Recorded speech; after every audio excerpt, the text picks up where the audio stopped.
Okay. But yeah, like I said, I accept revisions. I'll keep you guys kind of posted on that. That being said, I also really recommend saving in iterations. It takes just one bad save for it to corrupt your entire file.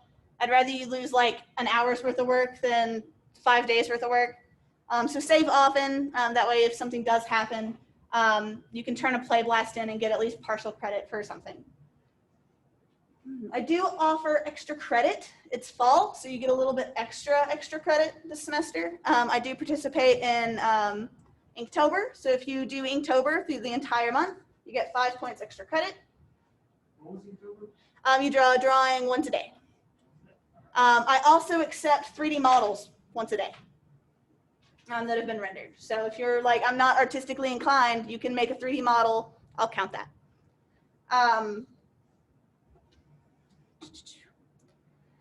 You can also go to Portfolio, which is going to be online this semester. It's 5 points. If you vote, you get 3 or 5 points depending on how I'm feeling really that day. So if you're like, I went and voted, I'll be like, cool, you don't have to tell me who, but here's points. Get your voice out there. Vote for who you think needs to be in charge. Get some extra credit. Pass my class. Here's my exact chart. So if you're like, why do I have a C-? I have a 72. This is why, because it's a 72 on my chart. If you've got a 72 in my class and you're like, why do I have a 72? Let me know. We'll talk about it, see if there's a way to boost your grade. Like I said, I'm open to revisions. There's extra credit opportunities. You shouldn't have to fail my class just because something silly. That being said, here is how I grade things in a very basic means. If you get an A, it means it's perfect. I've never seen anything so amazing and wonderful. I have given out A's in this class quite often. Pretty much that means there's not many errors that I see or not any that I would tell you to go back and fix. It's done. It's beautiful. Go get hired by Pixar. A B, you should be proud of it. It means you hit all of the steps that I needed. There's a couple minor things that could be changed. Needs just a little bit more work, but not much. Yeah, animation looks great. A C, this is average. You checked all the boxes I was looking for, but you didn't put anything extra into it. There's a couple of flaws that really do need some fixing. But overall, it's a good animation. A D is you didn't try. You missed a couple of steps. You got halfway there and went straight to render. It needs a lot of work.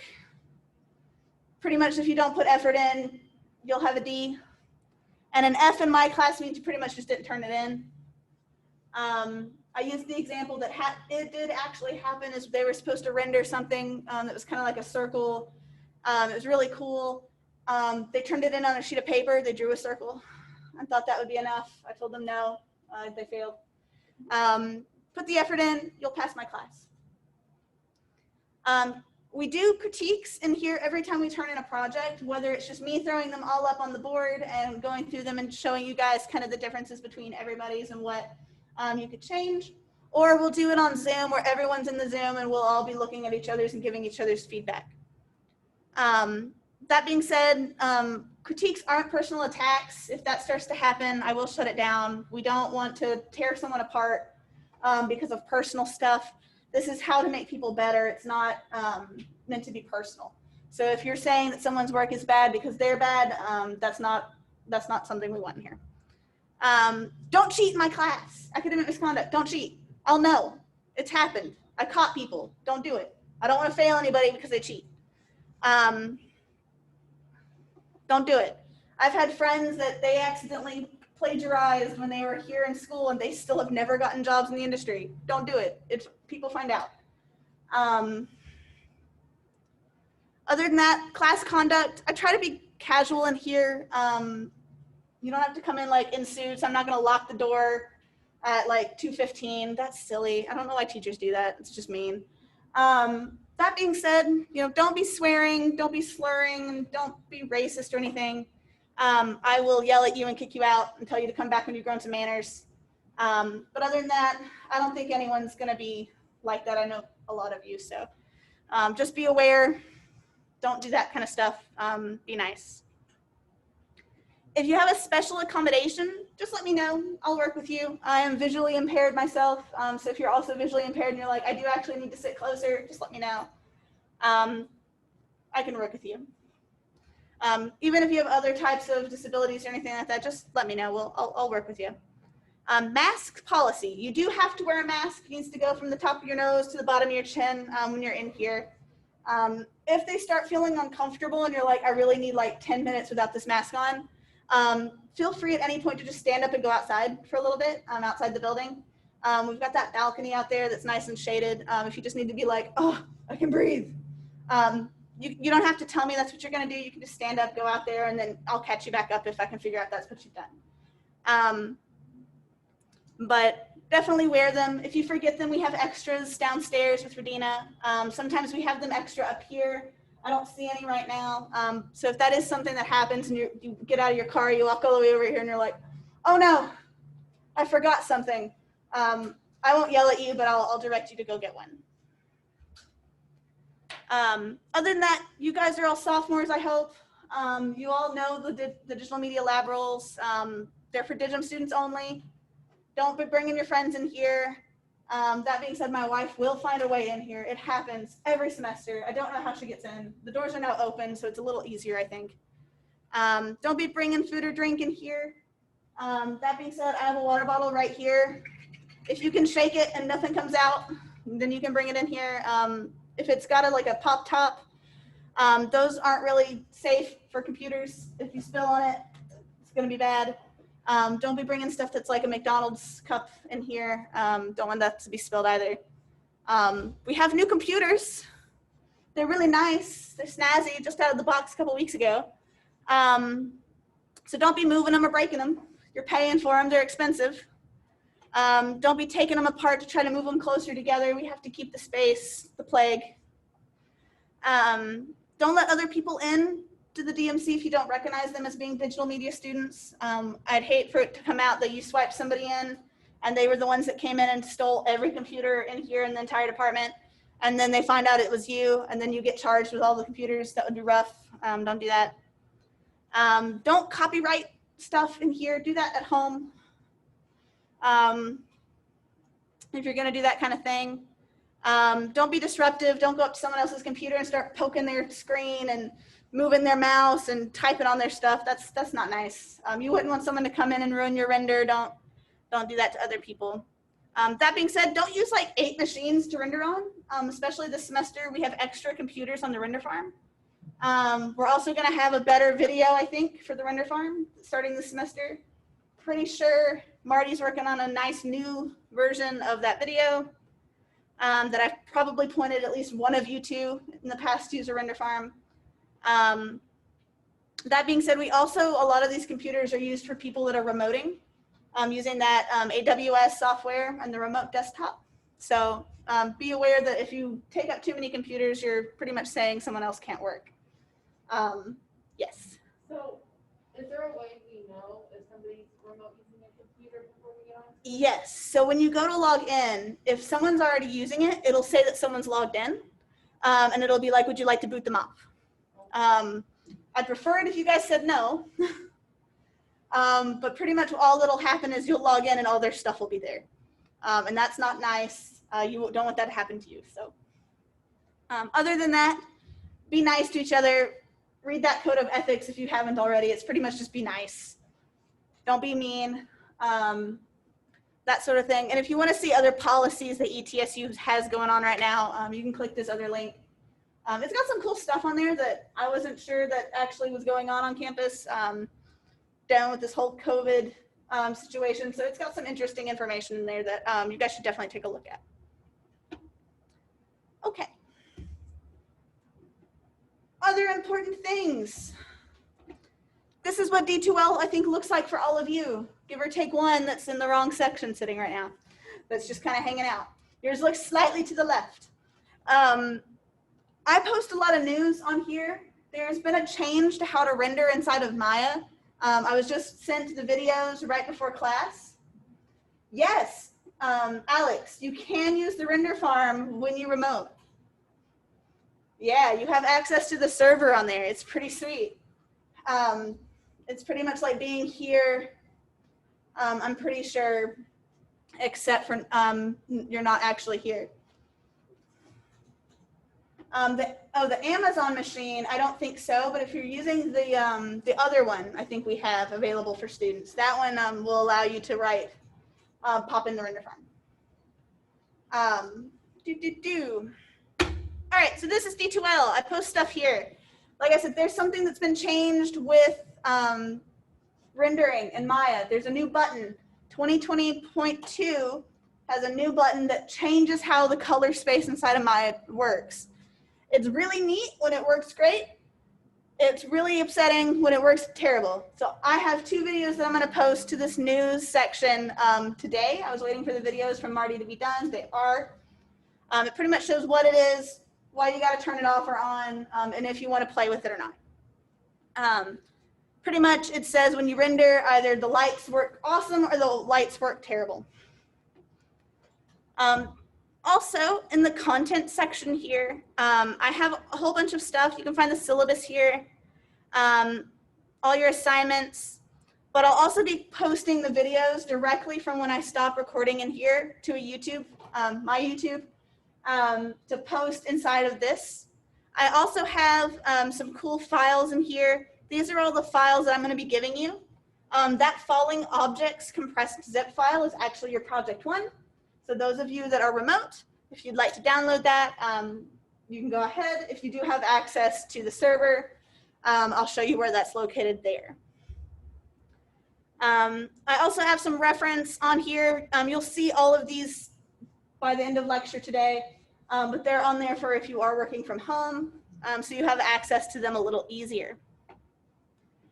Other than that, I've got some links on here that are pretty cool. Greg has a YouTube channel where he posts class stuff, so if you're interested in his other classes to see what's going on in those, you can click on there and look through some of the older videos.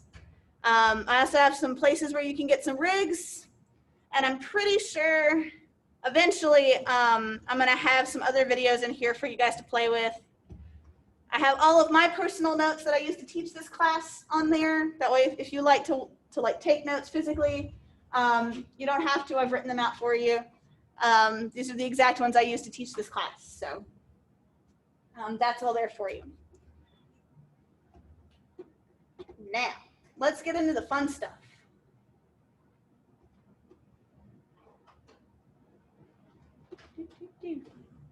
So what we're going to do today, other than start project 1, is we're going to talk about the 12 principles of animation. Surely in your principles of animation class, they talked about the 12 principles, but we're going to go over them just kind of quickly, recap them a bit, get them refreshed in your mind, because as everyone knows, everyone took a long nap over the summer. So number 1 is squash and stretch. Everything squashes, everything stretches, even things you don't think should stretch or squash. Everything from plastic to your face, rubber. This is how we can tell what materials are made of based on how much they squish and how much they stretch. But we can also animate. Wrong side. Ooh, wrong side. Hello. We can also animate using squash and stretch. So you can propel your characters forward by having them squash down and then stretch to walk. This same method is how we want to create jumps. So in order to jump, you squash down, and then you stretch out, and then you squash down again, then you stretch out, and then you squash down again before you recover. So you can squash and stretch your entire body. You can squash and stretch an object. You can also squash and stretch your face. So you can scrunch up when you're really mad, or you stretch out when you're listening or shocked. And you can also use them to make your animation feel a little bit more natural with the smear frames.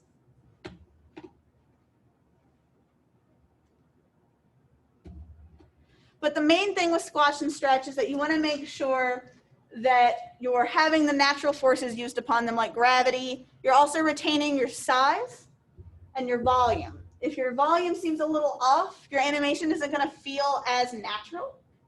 So it's really important to make sure that that is something that you're considering when you're animating squash and stretch. Number 2 is anticipation. Anticipation is anything that's the question, what will happen next? And does your audience know what's going to happen next? So when someone in that anticipation pose swings a hammer back, there's only 2 options that can kind of happen, and it depends on what the context is. Either they're going to slam down and someone's going to get hit, or it's going to fall backwards and it's going to be comedic, right? So make sure you're using that anticipation to really lead your audience to what will happen. What's going to happen next?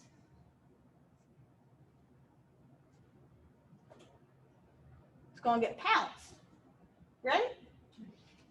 So you can do this in a couple of different ways. You have energy that builds up.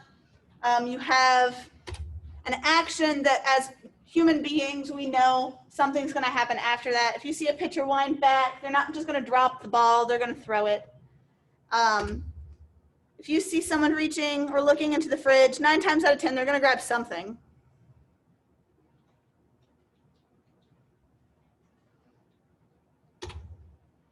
And then if you see someone crouch down in front of a large hole after running to make a jump, you know they're going to jump it.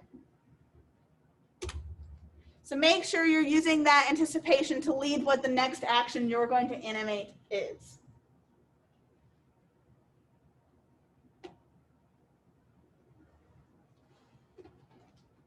Number 3 is staging. How you stage a character and their pose, their body type, all that stuff leads to the full staging of your character. The 2 people on your left are probably more superhero-ish, right? They're not going to be like, I can't pick up this mouse, it's too heavy. They're going to be able to like lift some stuff, right? But staging's also how you've set your scene. Do you believe this guy when he says he's okay? No, he's not okay. He needs help. He needs a friend. What about this guy? Do you believe him when he says he's okay? Probably for different reasons depending on what's in that can, right? So you can use staging to really get your scene across.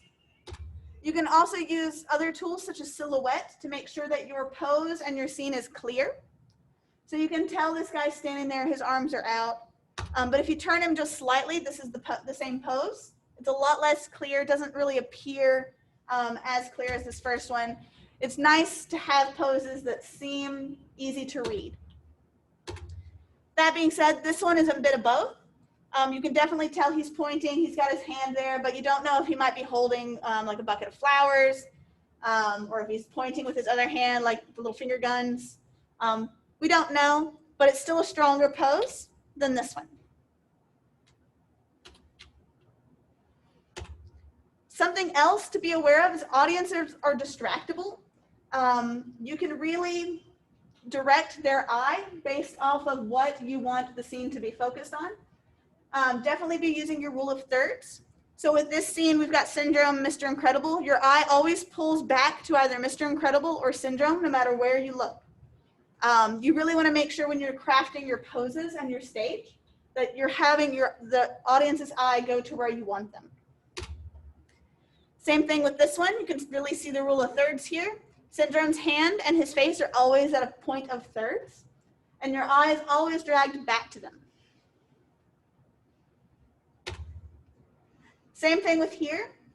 Like I said, audiences are distractible, so there's all this chaos kind of going around behind them. We've got all these standard objects that you would see in a kitchen, but your eye is always trained on Jack Jack or the babysitter just because of how the animation is moving, and you've got your staging presented really well.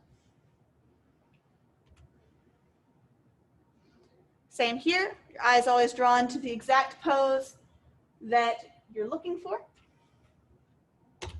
And another really good tool is using that line, the action line through the body. You can always tell how your animation is going to move based off this line. This lady's is curved slightly back. And in the actual animation, she moves backwards. This guy is kind of moving this direction. He's trying to walk this way. You can really follow that line to see how your animation is going to play out. This is all things that you can use to make your staging more clear.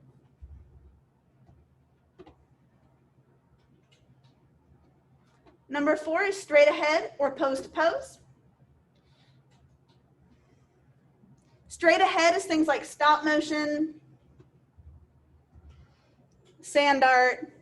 We won't watch all of this, but it's quite great.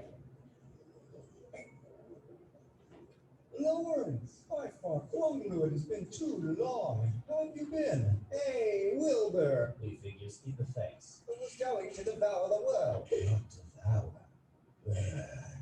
Only from fire will utopia rise.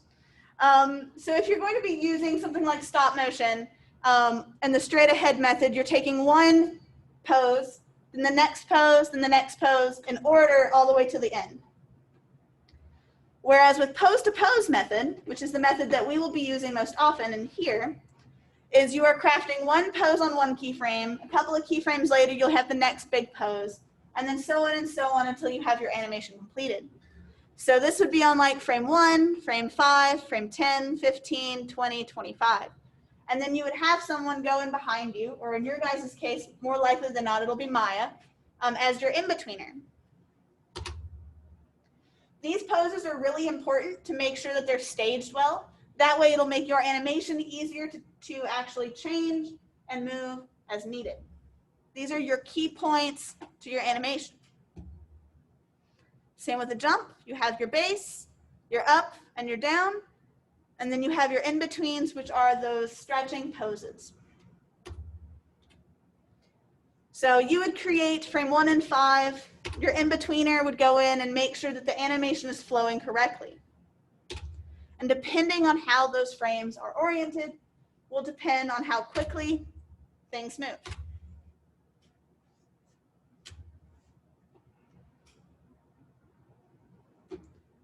So number 5 is follow through an overlapping action. Any action that follows the main action is considered overlapping or follow through. So this is the main action here, but the chain and ball that it has attached is its follow throughing action. You can see this really well in nature. And how our arms move. You can show elasticity. So your shoulder will always move first, followed by your elbow, and then your wrist, and then all your fingies. You can also change, depending on how that overlapping action and follow throughing action works, how things are perceived. So this one's got a nice drag to it. You can tell it's being pushed through the air. Looks like it could be ribbon or maybe some kind of elastic cording.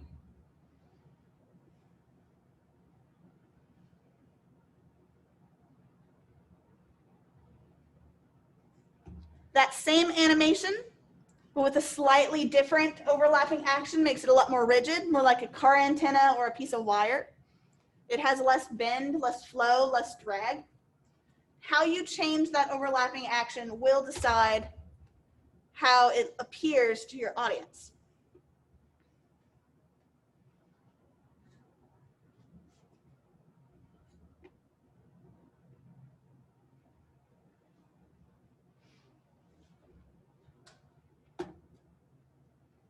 So number 6 is slow in and slow out. This is one of the charts that I put on D2L for you. This is a whole bunch of different graph editor types to show you how different objects will move based off of how that graph editor will work. With slow in and slow out, you can also sometimes hear it ease in, ease out.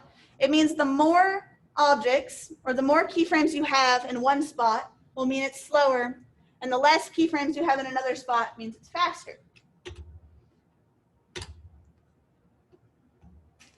Another way to see that is with this little object we have here.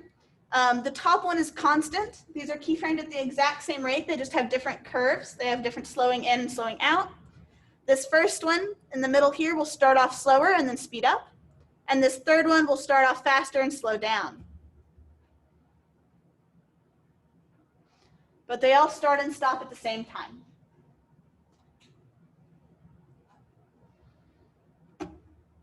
This is caused by the different types of curves you have in here.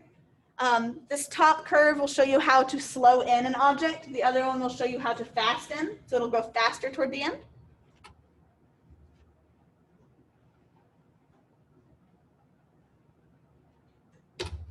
And you can really see this with pendulums.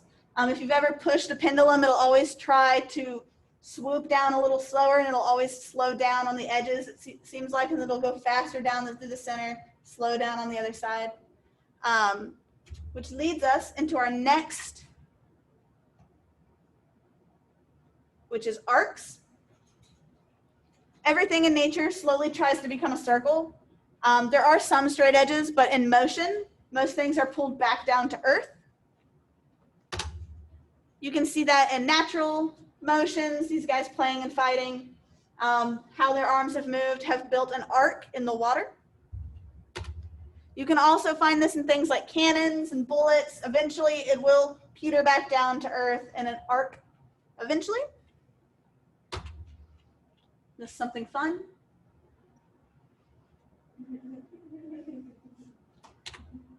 But you can also see this in walk cycles. If you've ever watched someone walk, their feet always are in almost a triangle-esque motion. Sometimes it's more rectangular, but it always has an arcing motion to it. And then you can also see this really well in our hands. You can't make your finger go straight. It'll still always curve slightly. Which brings us back to that pendulum. When you watch a pendulum swing, yes, it'll slow down on the edges when it rises up, but it'll also always try to move in an oval or a small circle. And that's just to show that there is a specific type of force being applied. And as another example of arcs, you can see this throughout your entire body, if it'll play. Come on.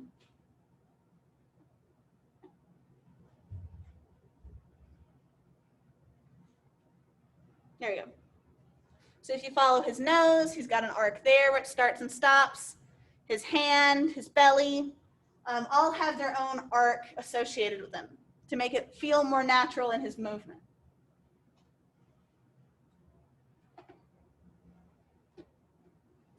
Number 8 is secondary motion. These are the things like tails, maybe.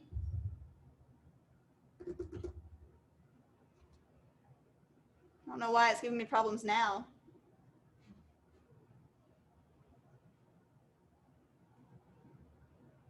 There you go. Things like tails, Celia's hair from Monsters, Inc., as well as if you're walking and you're flipping something, that's a secondary motion. Your primary motion is your walk. I'm not going to flip it because I will drop it.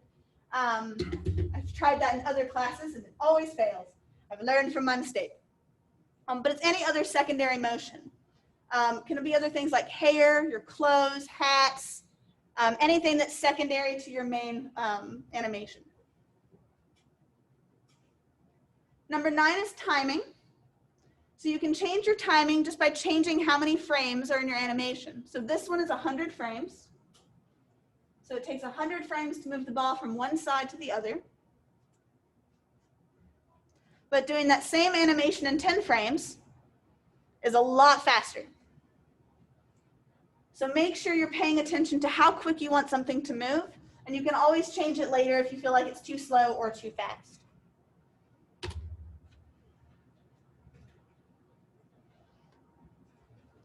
Also, keep in mind that you can slow in and slow out objects to change that timing as well.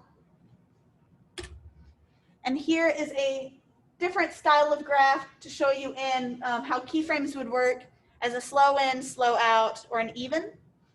This is another graph that I put on D2L for you guys, kind of as a reference so you guys can look back at it. And it has a really nice word of wisdom on there. Don't bunch up your in-betweens when animating. Most times when you have like 5 keyframes in one little spot, that's normally because there's something going on in your animation that you don't like. Always check your graph editor before you add an extra keyframe right next to another keyframe. Normally it's just your graph's doing something wonky and it needs fixed. Number 10 is exaggeration. Who's this? It's Bruce Willis. Who's this? It's Bill Murray.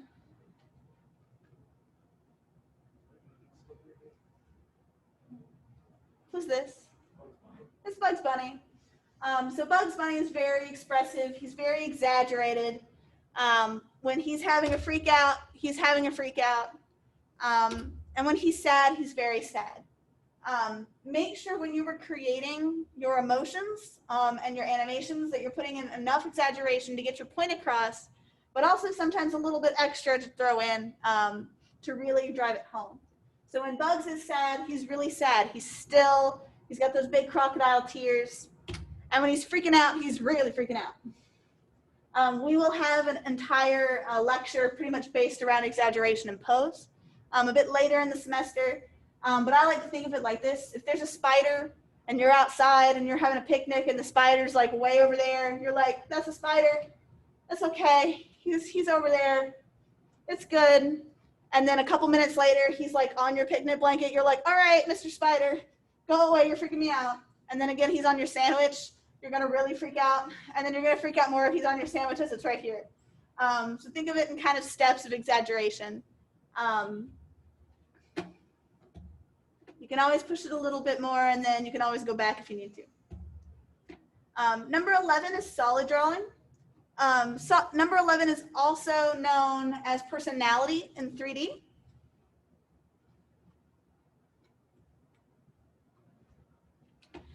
So Bugs Bunny is always Bugs, give or take how he's drawn. Gadget's always Gadget. The genie is always the genie. No matter what persona he puts on, he's still always blue. He still always has the same hair and little mustache beard he's got there. He's always going to be the same. His personality is always the same, regardless of how he's drawn. And that goes the same with when you're working in 3D. Your character is always your character, regardless of who's animating it. So make sure that you're trying to keep consistency. If something feels off, it could be because you've changed the personality too much. And number 12 is appeal. So real quick, who's your favorite Disney princess? Anyone? Ariel. Disney princesses, remote. Disney princesses. Mulan. Which one? Elsa. I'll counter. Belle. So, I see Leia. What was yours? Rapunzel. Leia. So, Disney princesses, give or take a few, are all pretty much the same, right? They've all got those really nice, pretty eyes. They're all trying to do something good in the world. They're interesting, but they're all, like I said, pretty cookie cutter. They're nice. They're all good. They're all different, but they're all similar in one way or another. Train. I'll count Merida. But who's your favorite Disney villain? Dr. Facilier. Your favorite? Jafar. Gaston. So what makes you guys so much more interested in villains? You were immediately perked up when I said villains. They're interesting, right? When you compare Disney princess to a Disney villain, it's a bit different, right? So if we took Cruella, I also see Scar via remote. If we look at Cruella, she's like a duality. Her hair is two different tones. She's this tiny stick of a woman, but she wears like the fur of this big old animal. She comes off as being overly nice, but when you get to know her, she's really mean. She's very interesting, right? Disney princesses have those big eyes. They're interesting, but for different reasons, right? So number 12 is appeal. And that's because characters need to appeal to an audience. So yes, she's very appealing, but so is this, right? But in different ways. Other things that can be appealing are babies, right? The whole Disney princess is trying to emulate what babies have, just nice cheeks, big eyes, little nose. But you can also see that in animals with Disney. So Dumbo's got big eyes, little nose, cute face. All right, we want to protect things that we find appealing, whether it be Jumbo Jr. or little kittens that you find on the sidewalk, right? We want to protect them from mean things that would hurt them.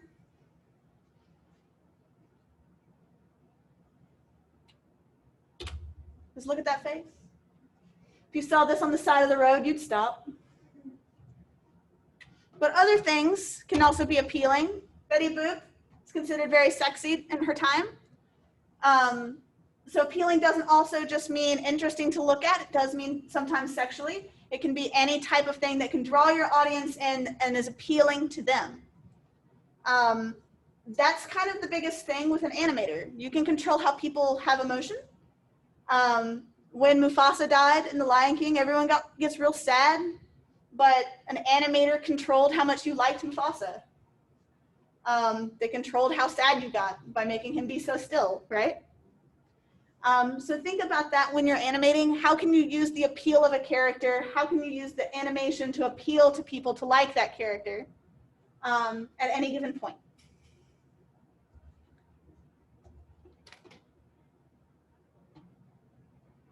Yes, Dakota, that's correct. Villains tend to be a bit more unique. So that's the 12 principles. Does anyone have questions about those at all? No? No? No? So, are any of the animation principles like broken or contorted when you put them into more of a live action setting? To a point. They change a bit in live action. Actors have their own set of principles that they kind of follow. But they're all still pretty much the same. You'll always still have an appeal. You'll always still have exaggeration. And you'll always still have all the different forces being applied to them.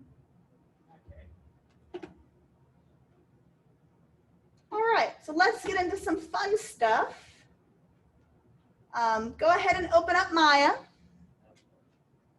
Those of you at home, feel free to open up Maya.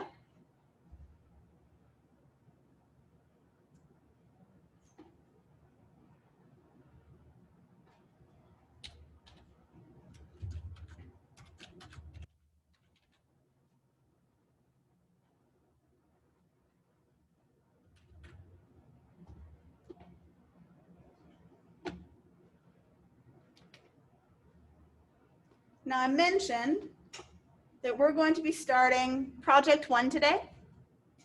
For those of you that are being on remote, you can find the download link for that on D2L.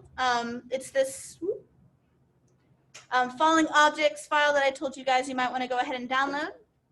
But for those of you in here, once you're on the server, remember it's that //ETSUE3. Under Digim classes here, I have my own folder under Osteen. And in Animation Fundamentals, there's exercise and project files. Inside project files, you just want to copy that falling objects folder.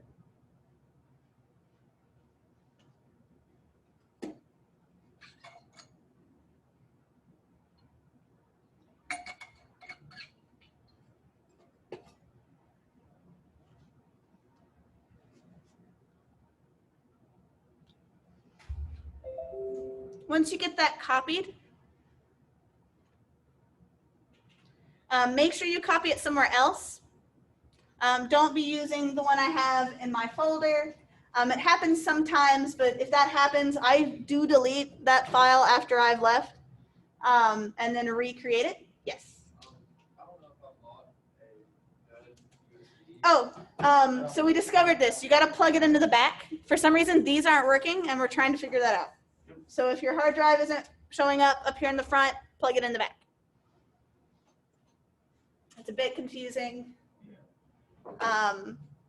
We're working on it. Marty is aware. He's trying to figure out what it is.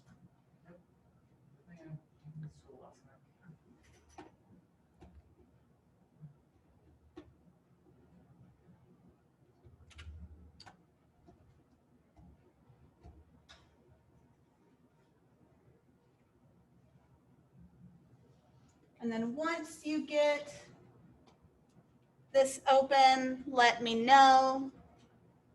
Thumbs up or I'm ready on the remote chat. Just a thumbs up in here. Question? What was it that I needed to type in order to put it in the little ETSC? Oh, it's the backslash underneath the backspace. That.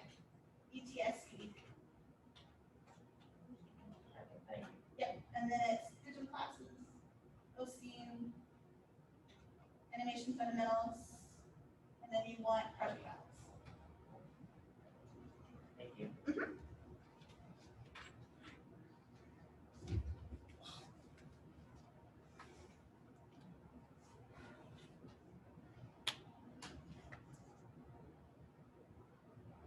Thank you, Alex.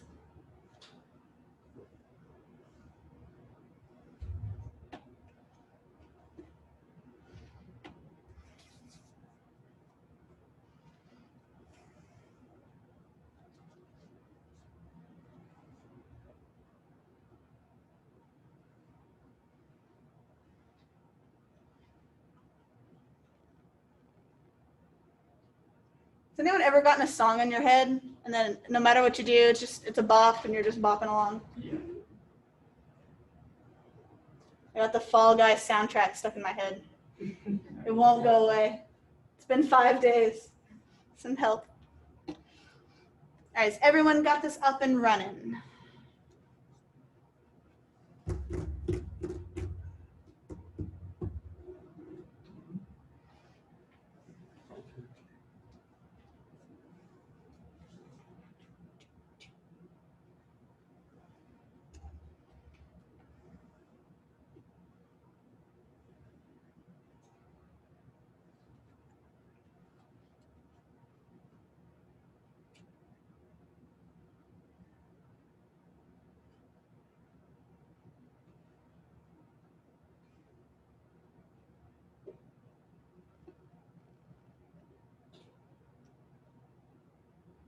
Yes, so Alex, you might be seeing just a slightly different version.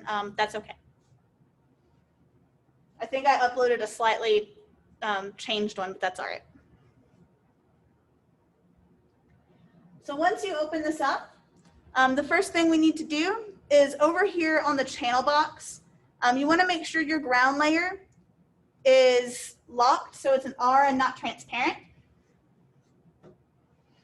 All that means is we want to make sure it's renderable and that you get this nice kind of gradient tealish background.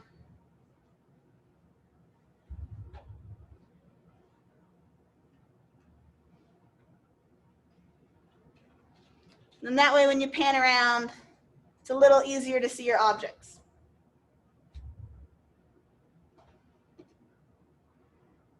So this is your file for project 1. All of the write-ups for all these projects are on D2L. I will slowly be getting them put up onto the server, but I feel like this is a little bit more accessible for you guys than trying to find it on the server at 2 a.m. When it's just right here for you. So we're going to be doing project 1 starting today. It will be due on Thursday, so do keep that in mind. So what are you guys going to be doing? Well, I told you guys we're going to be going over the principles in class, and each time we do a project, you'll have another principle you need to add to what we've already done. So for this one, we're going to be doing some falling objects. And what are we doing and why is we're going to be showing how the weight of these objects interact with physics. It will show that you know what timing is, slowing in and out, spacing, squashing and stretch, and arcs, as well as some of the other ones that we went over. However, what you're going to be doing is animating these objects to fall. You cannot simulate them, I'll be able to tell. They're going to land on the ground and they're going to slowly bounce down to a stop. We will walk through roughly a basic version of that in class today. At least to get you back into Maya, show you where all the buttons are once more. Like I said, everyone took a nap over the summer. So you might need to remember where some buttons are and what some short keys are. But you don't have to worry about squashing and stretching anything in this project. I want to see how things bounce, but I don't need to worry about seeing them squash and stretch. You really only need to worry about them moving up and down, right and left, forward and backwards, as well as rotating. You can do this in 2D. I'd prefer it if you did it in 3D, at least for this project and the next one. But after that, if you decide to do 2D, all you have to do is tell me. It does need to be rendered fully and done as an MOV or an MP4. Inside of our project here, if you go up to panels and perspective, you'll see I already have a render me camera. This will be the camera that you're going to render from. So you don't have to worry about setting up a camera. You don't have to worry about setting up lights or anything like that.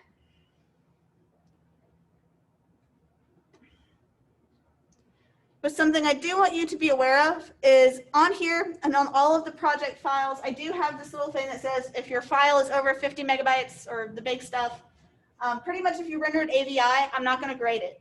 AVIs are massive. They're just too big. MP4s and MOVs are a lot smaller. They're compressed a bit more. They're easier to see, and they're also easier for you guys to use in your reel later. So be aware if you turn in an AVI, I probably won't grade it. At most, you'll get a 50% and be told to just redo it.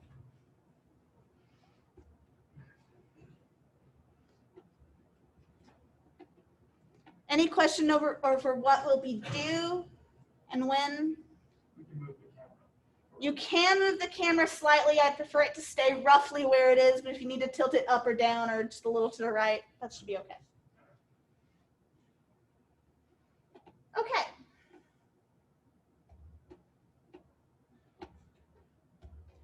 So what you're going to do, as kind of a recap on what I would do if I was in your situation, is you also, when you are working in this project, have 4 objects here. They're all labeled something, but you have to use them, you have to make them bounce accurately for what they are. So this first object is a bowling ball. Second is a balloon. Third's a rubber bounce ball. And fourth is a marble. Some of these are going to be easier to get reference footage than others. That being said, on D2L here,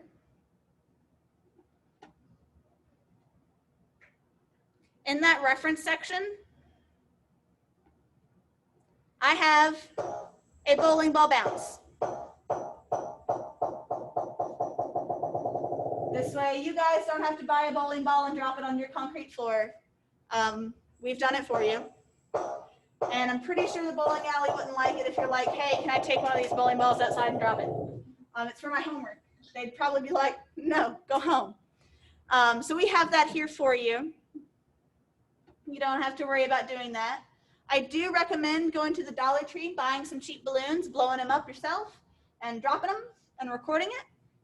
Balloons don't fall in the way we think they're going to fall, depending on if they're in the half helium or helium's kind of dying, that sinking thing it does, or if it's blown up with air from someone's lungs, they do fall differently. So whatever reference that you're going to use, I recommend having it in video so that you can look at it over and over and over again. The big tell of if you use a reference is going to be where that knob is for the tie on that balloon. I'll be able to tell if you looked at a reference or if you guessed. Bouncy balls are a bit easier. Everyone kind of knows how a bouncy ball kind of bounces, right? I do still recommend finding some reference. If that means going to Walmart, finding a friend in an aisle and dropping a bouncy ball and then putting it back, so be it. The marble is going to be your hardest one to find reference for, but I'm sure that you can find something on YouTube or Vimeo, or you can go buy some marbles from the Dollar Tree. Don't spend any money that you don't have to. If they've got a bouncy ball at the Dollar Tree at the same time, you can be like, yeah, sure, woo. But you want to use reference for this. All right, so what I would do to start off this project is on one of these balls here, we want to decide how far it's going to bounce, how high it's going to bounce, and how far it's going to roll. Now there's 2 options you can do for this project. You can either have it bounce and roll forward. I recommend that. It's what's going to look most realistic. Or you can have it bounce in place, which won't look as realistic, but it'll at least get you started. So I'm going to do this bouncy ball here. And I'm going to roughly set my camera up like so. And what I'm going to do is I'm going to use this grease pencil up here. It's right underneath the lighting. It kind of looks like a pastel, a little bit of curl underneath it. It's a little weird right there. And all I'm going to do is when I click that, I'll get this little window here, and I'm going to hit the plus to add a grease pencil mark on this keyframe. And all we're going to do is just be like, I kind of think my ball will bounce something like that. Doesn't have to be perfect. It's just a guideline.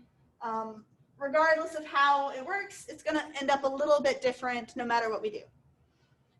So I'm just drawing this quick rough because I know that's where I want my ball to start. That's where it's going to end. And those bounces give me kind of an idea of where I want the ball to be on the downside as compared to the upside. And then I'm just going to close out of that tool and hit Q. That way I'm out of any tools inside of Maya. And then all I'm going to do is make sure I am on frame 1. I'm going to right click on my timeline, make sure my playback speed is either real time or max real time. If it's that middle one, things are going to look a little funky.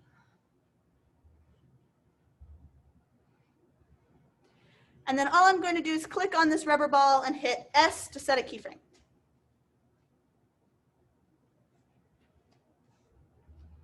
And then once I have that, I'm going to move out to a specific time on my timeline. I'm going to say roughly for my entire animation, it's going to take about 120 seconds to get my ball completely to a stop.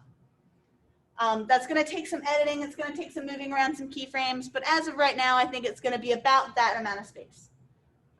So I'm going to say about 20 frames of that, roughly, is going to be that settle where it's just kind of rolling forward slowly. So on frame 100, I'm going to take my ball and using the arrows, using the W key, I'm going to move it forward. Now remember, like I said, it's a rough estimate of where things are going. If I move my camera, that's still going to move with me. So I think it's roughly going to be right here. And I'm going to hit S again. So what I get is my ball moving from point A to B. Everyone with me? Some nods. Awesome. All right, so the next thing we need to do is figure out where roughly above my first point is my ball. And then I'm just going to lower it to the ground. Now, your translate Y, if I take it to 0, may or may not be correct. I'm pretty sure it needs to be like negative 0.01 or something like that. Something really close to being 0. But not quite. So be aware when you're doing this to make sure it's lining up on that ground plane. For right now, I'm going to leave it at 0. That's okay. We can always tweak that later.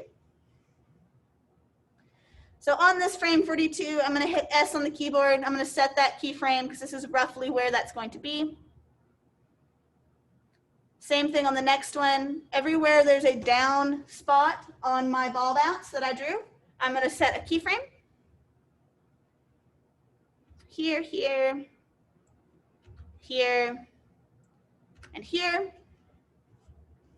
Yours might look a little different. Keep in mind you might need to tweak these a little bit depending on your actual reference video.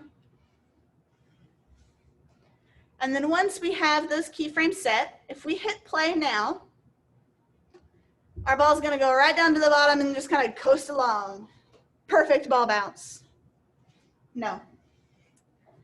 So what we're going to have to do is in here, I prefer once I get to this stage to switch my workspace from being Maya Classic to animation. This will allow me to see my timeline as well as my graph editor all in one convenient spot. You can definitely have your graph editor open on your other screen, or if you have one of those really long screens at home on a different spot on your screen. How it's set up is all up to you, but to me this is the most easiest way to be able to see both. And once we look at that, we can see we've got our translate X, it goes forward. That's great. That's what we want. We want it moving solidly forward. We have our translate Y, and this is our bounce. So anytime we want something in here to do anything like a bounce, we have to change the curves. So anytime your curve is moving in a specific way, so this kind of linear swoop that we have here is Maya's default curve. It's a slow in and a slow out. We don't want that. We want kind of a nice arcing bounce. So I'm going to highlight my first keyframe here, and I'm just going to break its tangents so I can take each individual one of these little diamonds here, triangles, to make them move. If I move them now, they kind of move in tandem. And if I hit play, my ball's going to go under the ground and come back up. And that's not what we want at all. So I'm going to grab this first keyframe here, and I'm going to break its tangent. And I'm just going to change this curve, if it'll let me click it, there we go, to be more of like an arcing bell shape. And then if I do the same thing to the other side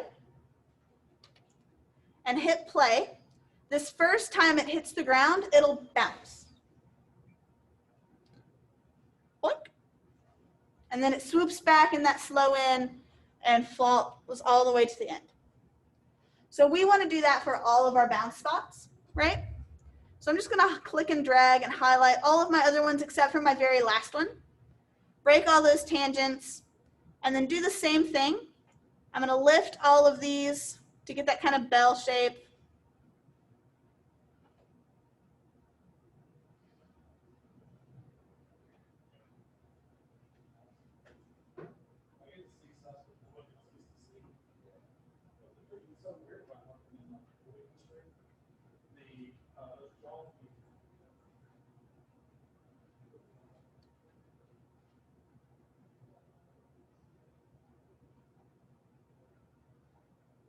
Come on. Like so. And you just want to make sure that they're getting gradually smaller as you go along. So now, if I hit play, I got some bouncing ball, right?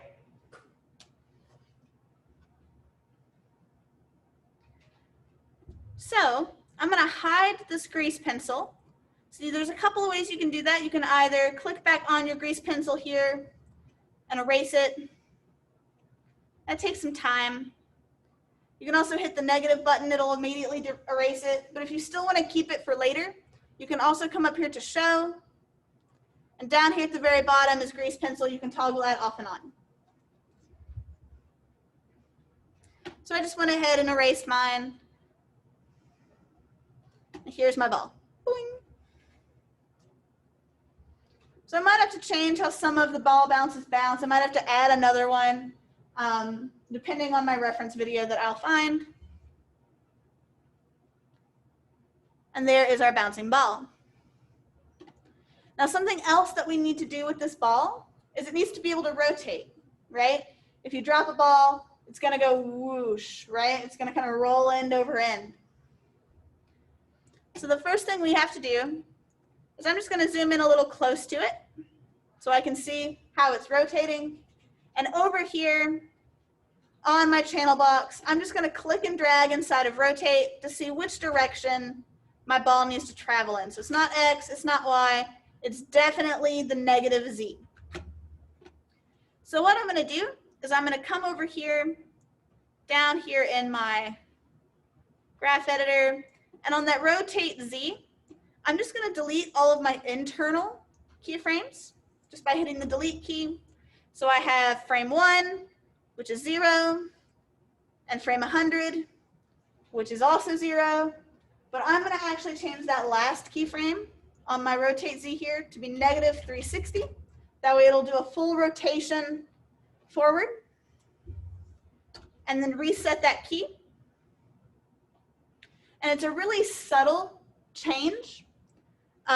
It's not seen very easily, especially on this tinier one. But it will, in your render, give that ball an appearance like it's rolling forward. It's actually moving a little bit more than what just if it's just going to bounce. It's actually going to have some motion to it.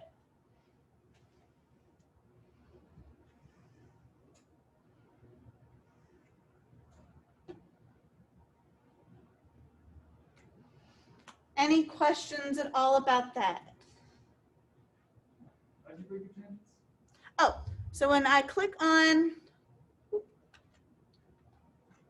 a keyframe, there's this little button that looks like a V. That's the break tangents button. The due date for this is Thursday when class starts. Now, that being said, this does need to be fully rendered. And I did say there were some changes to how rendering works. I will be posting the videos of that on D2L right after this class ends. But for this first project, if you don't want to render as EXRs, because EXRs are very massive, you can render as JPEG or PNG for this project only. From after this, depending on how I'm feeling that day, it'll probably still be the same, EXR only. But for this project, since it is day one, it is due by next class, JPEG and PNG is fine. Any other questions about anything? Yes. So I know you said in the project description that you did want us using the scale options to make it squash or stretch. Is that also for the bouncing ball too? Maybe someone's with that? So yeah, just any of them, you don't have to squash and stretch. The one that I know as the hardest is the balloon. You don't have to squash and stretch it, just have it rotate. So just like all the other ones, they all rotate. The balloon has to rotate. Yes. So when we're rendering this out, are you gonna be able to tell if the other objects aren't rotating when they roll? Yes. So you can kind of see it with the light. The light will kind of bend a little bit if it rotates, and it doesn't bend if it does. Okay. Yeah. Yes. If we, for some reason, do have free time to squash and stretch something like the balloon, can we do it anyways, or? If you'd like to, I wouldn't bite off more than you can chew. But if you have the time and you want to put the effort in, go for it.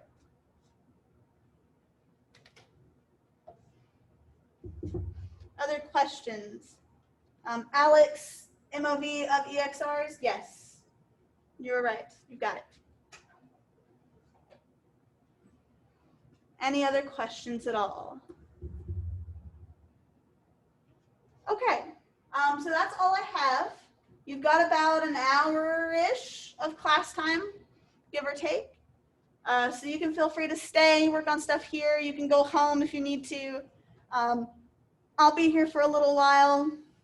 I am going to be killing the stream for the remote people. However, if you do need to ask any questions, you can pop right back in. It's just to get this video processing because it takes about an hour and a half. And yeah, that's all I have. I'm gonna say goodbye to remote people. If you want to stop back in a moment, you can. If not, that's all I have. You guys are also free to go if you like, or stay.